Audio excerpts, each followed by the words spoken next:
Torcidas organizadas banidas dos estádios devem receber anistia.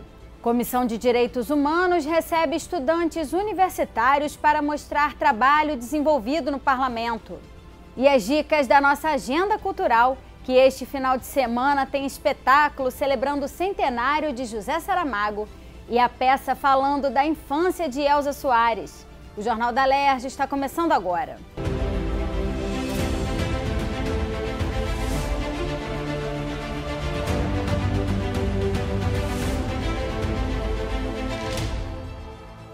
Boa noite.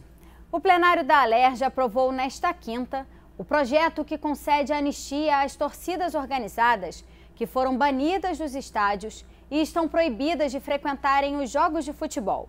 Acompanhe agora todos os detalhes das votações.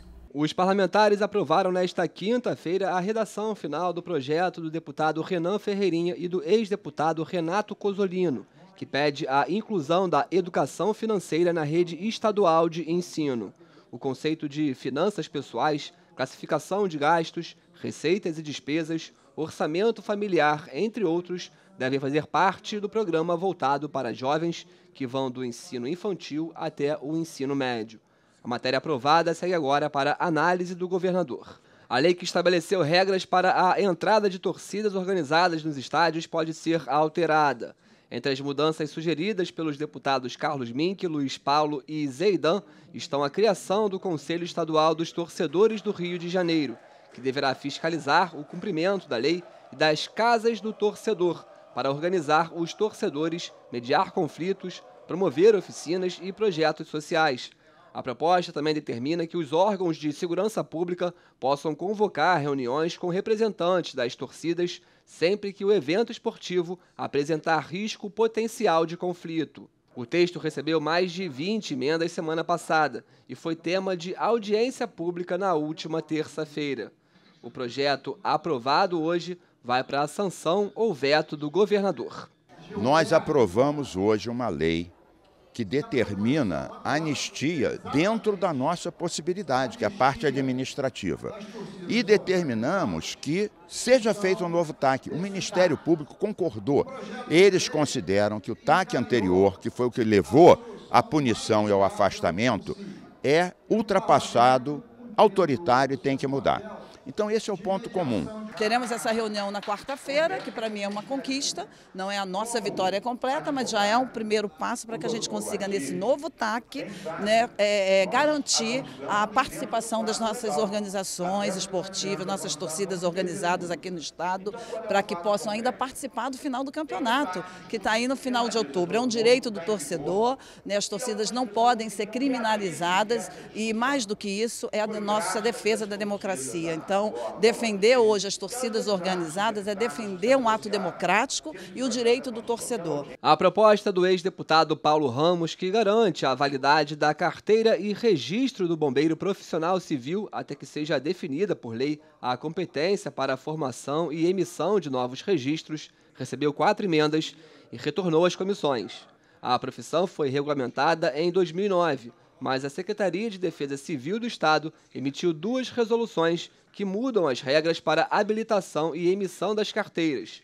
Entretanto, não definiu quem será o responsável pela emissão do registro. O deputado Dr. Serginho pede a criação do programa Empresa Amiga da Cultura. A ideia é que empresas possam participar patrocinando ou doando recursos para os projetos culturais aprovados pela Secretaria Estadual de Cultura e Economia Criativa.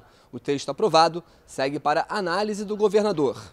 Pode ser criada no Rio a política de desenvolvimento para o adulto com transtorno do espectro autista. A proposta da deputada Marta Rocha prevê diagnóstico e tratamento de adultos com autismo na rede pública do Estado. O texto propõe a criação de um núcleo especializado para atendimento dos pacientes na Policlínica Piquet Carneiro, unidade vinculada à UERJ, além da elaboração de um relatório estatístico da população diagnosticada com o transtorno no Rio de Janeiro.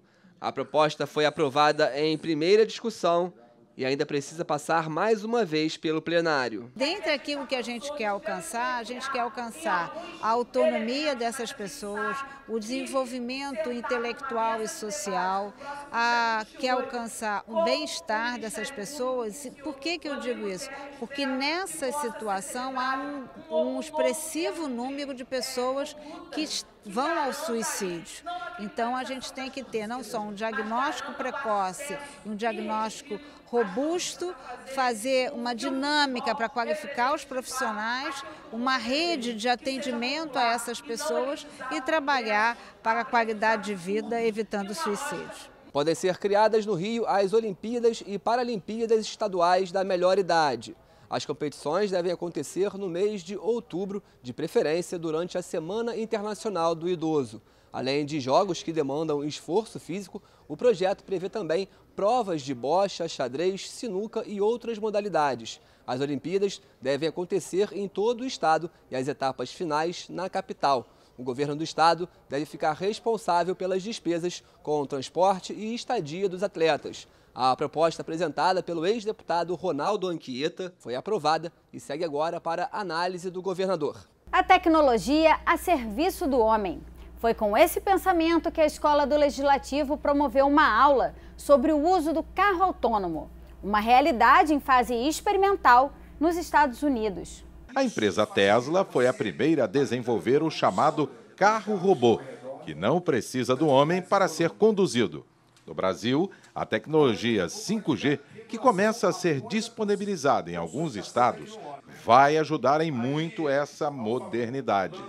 Para isso, será necessário mudar a legislação, com alterações do Código de Trânsito, Civil, Administrativo e Penal. Com certeza. E nada mais oportuno de estar numa casa de lei para a gente começar esse debate. Porque além do lado operacional, da regulação dessa tecnologia, nós sabemos que as estradas brasileiras, o nosso semáforo, nossos sinais são extremamente deficitários. Agora, se você vai falar se esse carro vai se deslocar sozinho, como a gente vai responsabilizar em caso de acidente o condutor que não existe, o programador? Essa é a nossa discussão. Que se ele avança um sinal, quem vai receber essa multa? Né? E no caso de indenização, no caso de atropelamento, quem vai ser responsabilizado pela indenização dessa vida? Então essa discussão tem que ser ampliada no Brasil, não que não exista, mas está muito embrionário, precisa avançar. Então isso é uma realidade da modernidade contemporânea que o Brasil vai ter que enfrentar essa discussão na modificação do seu ordenamento jurídico. Nos Estados Unidos, a perspectiva é que em 2023, 800 mil carros sejam autônomos. Até agora, 2.100.000 quilômetros já foram percorridos em testes, com a obrigatoriedade de se ter um motorista capacitado, para que, em caso de falha tecnológica, ele assuma o comando do veículo. Em São Paulo, 27 carros autônomos já circulam pelas ruas da capital para teste, mas com horário e a presença do chamado agente garantidor, que nada mais é o motorista para casos de emergência. Porque a gente precisa ter uma regulação que não deixe em risco a vida das pessoas.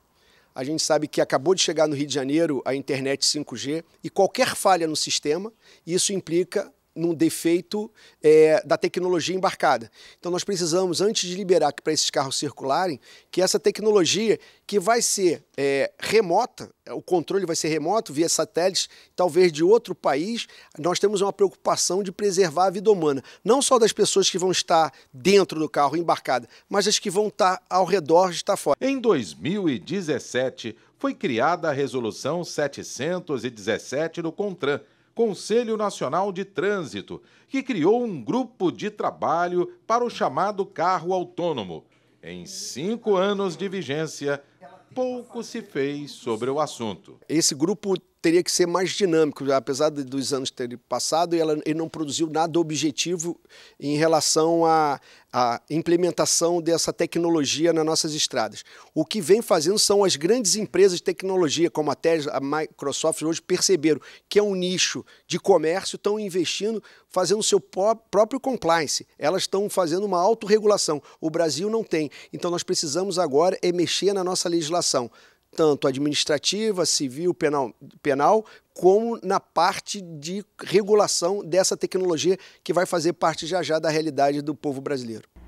Representantes da Comissão de Direitos Humanos da Alerj receberam estudantes de Direito da Universidade Estácio de Sá, da unidade de São Gonçalo, para mostrar na prática como funciona o trabalho da comissão. Segundo dados do Conselho Nacional de Justiça, em 2020, os processos judiciais relacionados a direitos humanos tiveram um aumento de 243% em todo o Brasil, com demandas sobre assistência social, acesso à saúde, alimentação e moradia. A informação, nesse caso, é fundamental. E eu acho que, assim, nesse processo, a divulgação do trabalho da Comissão de Defesa dos Direitos Humanos e Cidadania da Alerj, através dos meios de comunicação e da própria TV Alerj, é fundamental para que as pessoas tenham esse entendimento, tenham esse reconhecimento e possam também divulgar, né, nos seus espaços de trabalho, né, nas suas comunidades, né, em todos os setores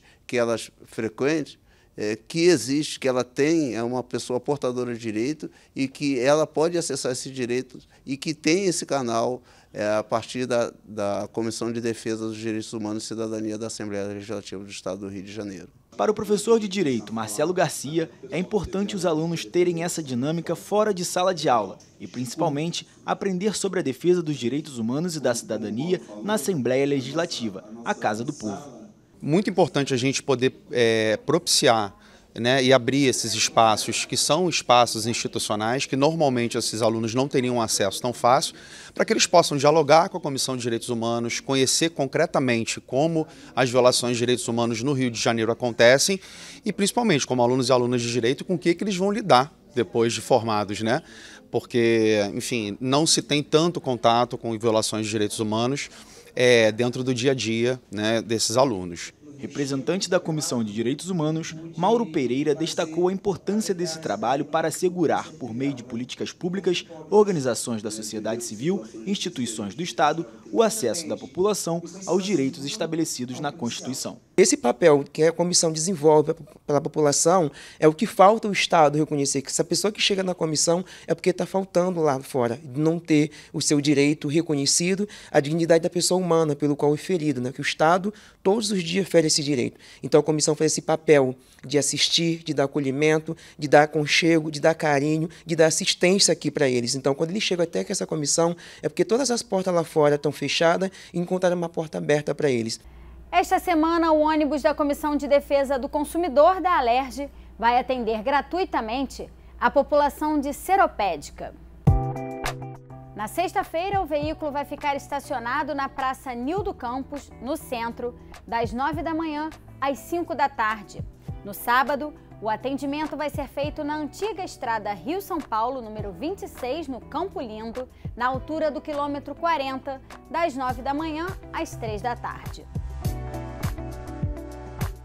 Veja agora as dicas da nossa agenda cultural, que esta semana traz espetáculo em homenagem ao centenário do escritor José Saramago e uma peça infantil que relembra a infância da cantora Elza Soares.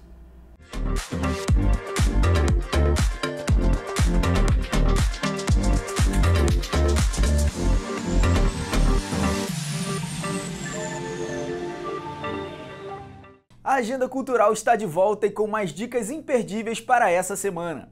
E para quem gosta de poesia feminina, um espetáculo sobre a obra e a vida de Cora Coralina, uma forte e delicada goiana que representa a alma da mulher brasileira.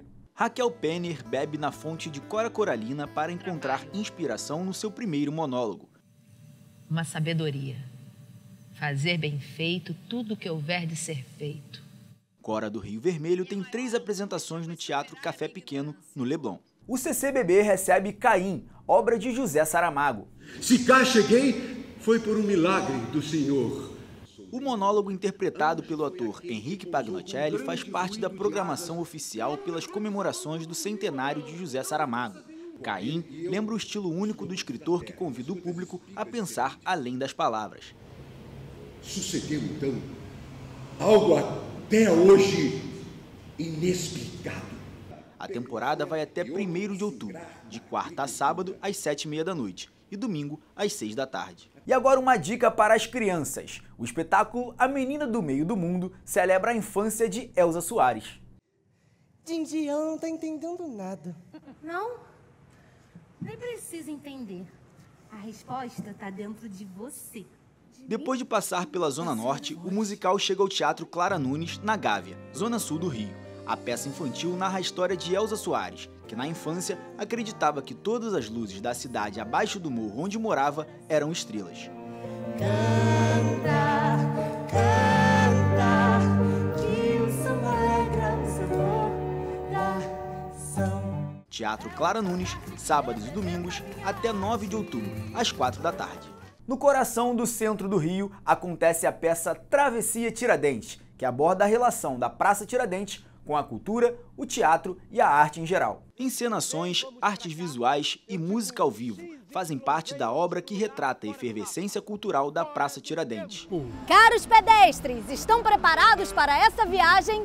Então apertem os cintos, abram os olhos, porque nós vamos visitar alguns teatros através dos tempos.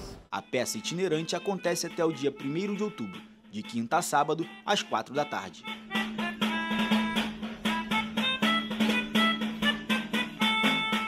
O príncipe do soul, Carlos da Fé, faz apresentações em São Gonçalo e no Palácio Tiradentes, no centro do Rio. Vou me recuperar, quero sorrir, quero sorrir.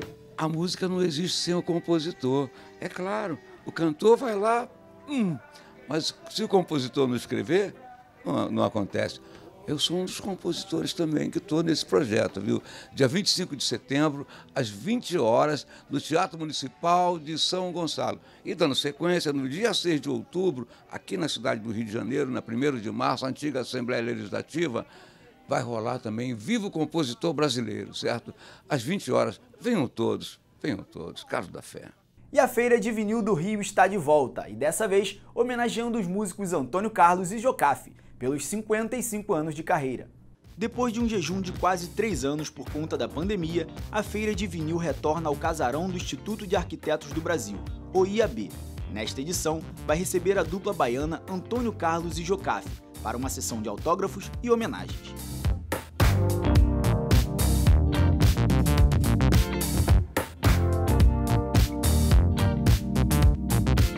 Domingo, dia 25 de setembro, das 11 da manhã às 7 da noite, no IAB, no Flamengo. Para a entrada, 1 quilo de alimento não perecível. O Jornal da Alerj fica por aqui. Você pode acompanhar a programação também em nosso site e pelas redes sociais. TV Alerj, o canal do povo.